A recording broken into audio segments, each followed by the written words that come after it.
పల్నాడు జిల్లా రొంటచింతల మండలంలో భారీ అగ్ని ప్రమాదం చోటు చేసుకుంది. పాల్వాయి జంక్షన్ సమీపంలో అనధికారికంగా నడుస్తున్న బయోడీజిల్ బంకులో డీజిల్ ట్యాంకర్ పేలిపోయి ఒకరు మృతి చెందారు. పలువురికి తీవ్ర గాయాలయ్యాయి. ఇక సమాచారం అందుకున్న ఫైర్ సిబ్బంది హుటాహుటిన సంఘటనా స్థలానికి చేరుకొని మంటలను అదుపు చేసే ప్రయత్నం చేస్తున్నారు. సుమారు 20 రోజులుగా డీజిల్ లేని కారణంగా బంకు ఖాళీగా ఉండగా ఈ ఉదయం కొత్తగా డీజిల్ వచ్చిందని బంకును ఓపెన్ చేశారు. అన్ని యంత్రాలను ఆన్ చేసిన సమయంలో కరెంట్ షార్ట్ సర్క్యూట్ సంభవించింది. ఇక ఈ ప్రమాదంలో మృతి చెందిన వ్యక్తిని రషీద్ గా గుర్తించారు. ఇక బయోడీజిల్ ట్యాంకర్ పేలడంతో మంటలు పెద్ద ఎత్తున ఎగిసిపడుతున్నట్లు సమాచారం. బంకు అనాధికారికంగా నిర్వహించారనే అంశంపై అధికారులు విచారణ ప్రారంభించారు.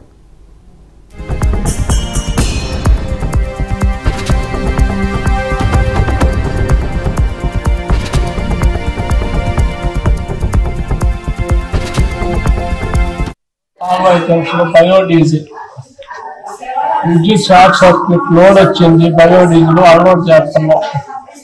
ఒకరు లోపలే ఉన్నాడు, తెలంగాణ ఆయిల్ వాడుతున్నాను మోటార్ ద్వారా, ట్యాంకర్ నుంచి మోటార్ ద్వారా. నేను స్విచ్ దగ్గర ఉన్నా, స్విచ్ చేయాలి అన్నది స్విచ్ చేశా. విద్యుత్ షార్ట్ సర్క్యూట్ అయింది. వాళ్ళు లోపలే ఉన్నాడు, పాపం వాళ్ళు చచ్చిపోయి ఉంటాడు.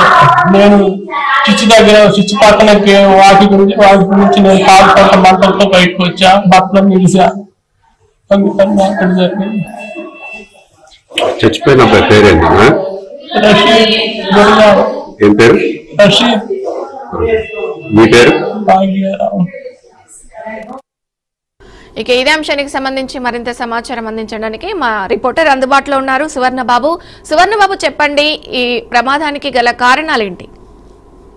రైట్ చూసుకున్నట్లయితే ఇక్కడ పల్నాడు జిల్లా మాచర్ల నియోజకవర్గం రొంటచింతల మండలం అంటే పాల్వాయి జంక్షన్ దగ్గర బయోటెక్నాలజీ గ్యాస్ బంకులో సుమారుగా దాదాపుగా ఒక 20 నుంచి 30 రోజుల దాకా బంకు ఓపెన్ చేయకుండా అట్లా నిర్వహించడం జరిగింది. అంటే లోడ్ చేసే సమయంలో ఇక్కడ రషీద్ గుర్జాల నియోజకవర్గం రషీద్ పాషా అనే వ్యక్తికి సుమారుగా అతనికి 30 సంవత్సరాలు ఉంటాయన్నమాట. మరొకరికి భాగ్యరావు అనే వ్యక్తి, ఇద్దరు వ్యక్తులు లోడ్ చేసే మోటార్ ఆన్ చేసి లోపల ఆయిల్ ఫిల్లింగ్ చేసే సమయంలో 20 రోజుల నుంచి 30 రోజులు దాదాపుగా బంక్ అనేది ఫోన్ చేయడంతో ఒక్కసారిగా ఇక షార్ట్ సర్క్యూట్ కరెంట్ ఆన్ చేసేసరికి, మోటార్ ఆన్ చేసేసరికి ఆ మోటార్ నుంచి కరెంట్ షార్ట్ సర్క్యూట్ అయిందన్నమాట. షార్ట్ సర్క్యూట్ అయ్యడంతో అక్కడికక్కడికే రషీద్ బాషా అనే వ్యక్తి అక్కడికక్కడికే మరణించారనమాట.